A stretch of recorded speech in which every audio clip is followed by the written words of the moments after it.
part 6, but we're already at the last I story. poked my head into the other ones to see if it was part of some other bunch of graffiti that had happened in the washroom. But that seemed to be the only thing written in there. I didn't have time to think much more about it, as I had to rush back upstairs to my class before anyone got too suspicious. The next day, though, The pain I felt is painful. it's an emergency. Be respectful, everyone. You can go, but if this is going to keep happening, you should probably stay at home. Yeah. Oh. I wonder who laced his lunch with laxatives. It felt just as urgent in the classroom, so I had to go all the way down to the first floor to do my business. I then got in, and just as I was about to enter a stall, I went to the one I went to the day before to see if the writing was still there. But it was gone, probably cleaned up by the janitor overnight.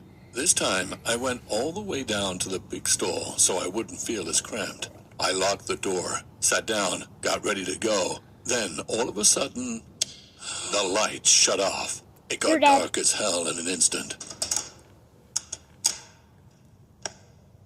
Sorry, but That's you're when I dead. heard Bye. someone coming into the washroom just before the lights went out, and the footsteps slowly walking over the tile. I was freaked out, knowing there couldn't be a good reason for someone to enter a washroom after turning off the lights. I had no clue if they knew I was in there, so I kept quiet.